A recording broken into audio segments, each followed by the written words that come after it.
Morning, good evening, good afternoon, wherever you are around the world, LFC fans. Today is Christmas Day, so sending out greetings to any of those people who celebrate Christmas, and to those who don't, much peace and love around this time of year. Going to really do a little mashup about the Brighton game, about the game against Tottenham and the impacts of that, and a little bit looking forward to Wolves and also the potential transfer windows.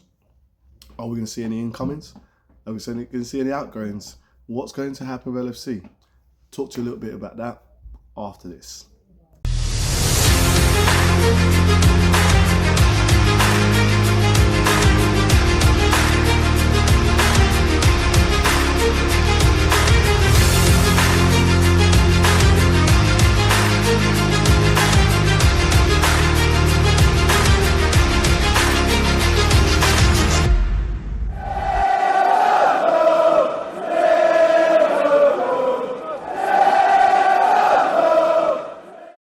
Brick by brick by brick.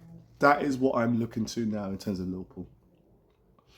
We expected so much this season with the signings that we got in August coming to the club, and really the last sort of 9 games has been a bit of a calamity, I think we all admit, to the point that potentially the coach is going to lose his job.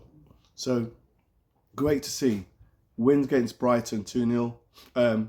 Now, Brighton created so many chances against us. It was getting a bit silly. Really did. And it should probably have a lot more rewards than it did. However, we got the results and we got the 3 points. Then we played Tottenham away from home. Again, away form not great, and Tottenham away form is not great. Home form is not great. So something I had to give, I suppose. But look, getting a result against Tottenham again, brick by brick by brick. That's what currently Slot's doing. I feel with the whole issue with Salah, it came to a head. Back-to-back games with poor results. Nottingham Forest, PSV, and then look, he clearly had to do something because, to be honest with you, I think he'd have lost his job. And dropping Salah, we've now gone, I think, about 6-7 games without a loss. Am I happy the football we're playing? No, it's pretty poor. But let's take stock. What the coach had to do is to do a little reset, look at the cards he's got, and just start becoming a bit more defensive to give the team an opportunity to be in the game longer. We conceded too many goals first, keeping us too much to do in the game.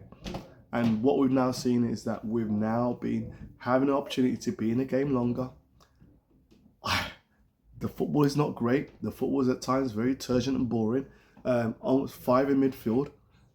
However, I expect a coach to make decisions to help the team and to play with what he's got. So with what he's got, I think the coach did well. The results are showing that. And when we head to our Wolves game, potentially, hopefully, with a home win against Wolves, the bottom team in the league. But look, this is Liverpool. It's not a no for us to just turn form on its head. So, however, with Wolves coming up, with Leeds coming up, and potential to get a slight bit of revenge against them before the game that we had, and before we play Arsenal, there's opportunity for Liverpool just again, brick by brick by brick by brick, and to get the form right. And I'm looking forward to seeing what the coach will do as we get to January, and especially in the January window. We will see any new signings coming in to the club. Now, Brighton game, everyone knows. I think Brighton's one of my favourite teams in the league in terms of footballing, apart from Liverpool. They play some nice football. They have a good team. They're well coached, and they got a good background to the club, and very stable. We see this by players like Caicedo, who they sell. They always make big sells on players that we haven't heard of, who they sell on for a pretty profit. The game itself, again, I found pretty turgid. I felt, again, that we dominated the game, but we let Brighton have too many chances. And that's where, when I'm looking at the form currently, And I look at Brighton's game, I look at the game against Tottenham, where Tottenham went down to 9 men, and the game probably didn't benefit us until we got to 10 men, with an opportunity for us to be more dominant. But the chances we let in, the struggle we had against Tottenham when it went 2-1, to me, it shows there's still work to be done. I look at Liverpool like a player who, not even a player, a boxer who's been hit on the chin and has got a glass jaw. They're classy, they've got great combinations, but as soon as you hit them, they crumble. Against Tottenham, Richarlison coming on, and just panicked. Total, utter panic. It was a nightmare. We didn't have no width, didn't move the ball around, we kept punting it long, kept giving away free kicks, giving them opportunities just to load the ball into the box. To the point when they had 9 men, it was just like, I think we went 8 minutes without getting possession. That tells us that Liverpool's still a team without great confidence. Liverpool's still a team where there's a lot of fragility within the team. And sometimes they don't use their heads. There was times with the Tottenham game, Jones was running the ball in the midfield, lost possession. Why? Play the ball, pass. You got 2 men extra. Keep moving the ball around. You'll be able to keep possession. Same, for example, even in the press. If you press them, you got 2 men spare. You will have an opportunity to retain the ball back. These are things that when you're lacking confidence, it shows. People blame the coach. People saying Slot's fault.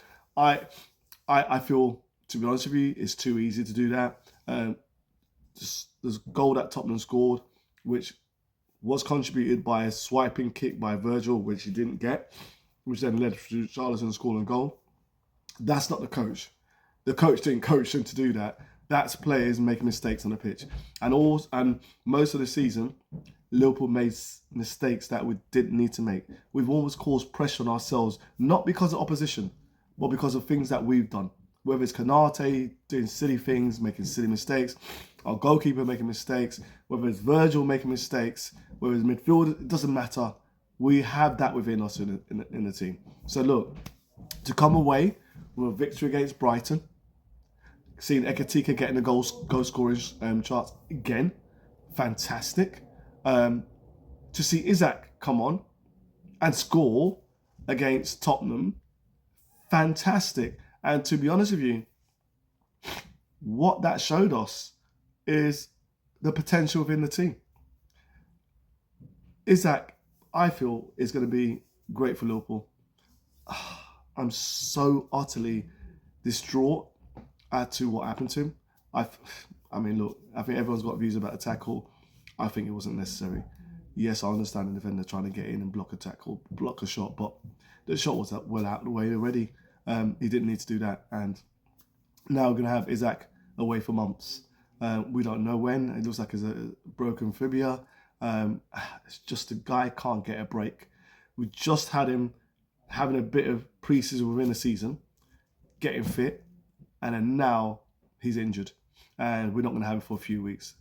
Especially at the same time, Ekitike is coming to form, where we can see that combination. But it is what it is, and hopefully we'll see a solution to that. I doubt it's going to be within the transfer window. With Semenyo potentially going to Man City and Salah's on AFCON, hopefully Salah comes back. I could see Salah potentially moving up as a second striker, playing maybe two up front with Ekitike if needed. And if the coach is moving towards a 3 at the back, it'll be interesting to see what happens next, because I think potentially with the Gahey, if Gahey comes to Liverpool in January, we could potentially see a 3 at the back. And I think that's where the coach wants to go to, with 2 wing backs. And that will again change how we look and take 2 midfielders out. He may want to play 2 6s in midfield. It's interesting. I'm looking forward to seeing what the coach is going to do. But in the meantime, what we need to do is brick by brick, keep winning games, keep getting positive results. We have City well ahead now of us. We have Arsenal well ahead of us now. And we have Aston Villa showing what just consistent form can do. They're in the title chase. We're not. We're just behind Chelsea. And we've shot ourselves in the foot over the last 2 months. Big time. Now is an opportunity just to recheck, keep doing what we're doing in the moment, keep building the confidence, keep getting results, and see where the dice will fall. Because as long as we can do that, I think we'll see the reason why we are title holders. Other supporters, I've heard a lot of Liverpool supporters just sort of say the season's done and give up. For me, when you go 30 years without getting a league title, you become resilient. I'm not willing to just sort of down tools and say the season's gone and get rid of the coach. I believe in support the team, support the club, support the coach. When we get to the end of the season, it's time to evaluate. And if the coach hasn't done the job, there's enough sample size out there. But when you're a quarter through the season, I think, look, give the coach some support. Let's see what he does. Give the players some support. And let's see how they get themselves out of this mess. Now, looking at the players, currently, I've got potential issues with Maka. I think Maka's not performed. McAllister's not be the same. Whether it's fitness, whatever it is, he's not quite being right. So lovely to see Ekitike banging the goals, but he can't play more than 60, 70 minutes at the moment. He's not fit enough. I wish to see Chiesa more. I don't know what's going on with the coach and him. I don't know if the coach dislikes him, but hopefully now with the Isaac injury, and I don't say hopefully in terms of a good thing, but we'll see an opportunity for Chiesa. I would like to see Rio play 10-minute cameos when we had AKA the Ghost, AKA Big for Nothing, AKA Right Foot Shuffle, Gakpo playing. I feel we should have gave Rio 10 minutes at least to have a pop and see what he can do.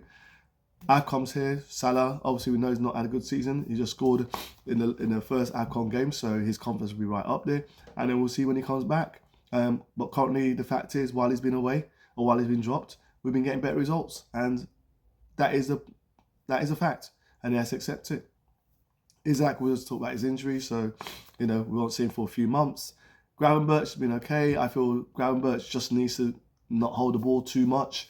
Sometimes he holds the ball a bit too long and it affects the game. Now, Wirtz, while people are complaining, while people are moaning about him, I felt we had a player there who's going to be a really big impact for Liverpool. And I think we're seeing it. We had his first assist against Tottenham for Isaac, and he should have had lots more than that, because there's been chances that have been missed by our players that he's put on the plate. So Isaac is a pity, but we know he'll come good. But Wirtz has shown what a class is, and I really hope the team start finding more on the pitch. Because sometimes I feel the delay in passing the ball to him and look for other options when actually he's your key man to keep the metronome in the game going and keep the time and the pace in the pitch going for us. And I feel we need to start seeing him becoming more of an influence within our game. Maybe pushing up at 10 yards further up and not being so much within the midfield alongside Gravenberch. I want to see him push up a bit more. Maka mentioned. Jones has been good. We're starting seeing Jones a lot more maturity from Jones, but sometimes he still holds the ball up too long. Konate, last few games have been better for Konate. He's had to be better because he's contributed to a lot of the situations that we've had. Virgil, steady. Again, even the critique Virgil's had, he's probably been one of our best players this season. And he's been playing nearly every game. So you think about the effect on him when he's playing every single game. He's not getting a chance to rest. But again, he's captain and he's showing leadership out there. Bradley, injury prone, disappointment, out injured again. We'd like to see that guy just get a bit game time and just bit more consistency, and but I know he's growing pains, whatever, but he seems to always be injured. Kirkes has had a few good games, so again, finger in the eye for his critics. And Frimpong is back, so it'd be nice to see what he does while Salah's away, because I'm sure he'll be playing a sort of right wing back position. And obviously, in terms of our goalkeeper, Alisson's back, and hopefully he'll keep fit. But look, will we sign Guehi? I hope we will. It looks like Semenyo is going to be potentially going to Man City. So, good luck to that. Is that the right fit for us right now anyway? Do we need to concentrate on our defence? Do we need to concentrate on the midfield? Let me know what you think. But Wolves is coming up. I hope we keep the same team at the moment as we have, because I think that's foundations. Maybe, I think Mac will be an interesting one. Would Harvey Elliott come back in January? Because obviously his loan spell has not gone well with Aston Villa. lots to chop up, lots to talk about, and lots to see what happens with Liverpool FC. Let me know what you think. Let me know how the last few games have gone. Let me know your opinions. Your opinions about Tottenham's game. It's crazy. I mean, Tottenham just went for it. I think they should have got another man sent off as well. To be honest with you, that tackle was you know, when you've been waiting for Isaac and you know what he can do, and he comes on, and straight away he shows, and then it's just, I don't know what the word is for it. It just seems like, it's not even poetic joy. It just seems like injustice. It feels like it's just not right. It's got some sort of voodoo against him. I don't know, someone in Newcastle sort of put a curse against him or what, but this guy's not getting a break.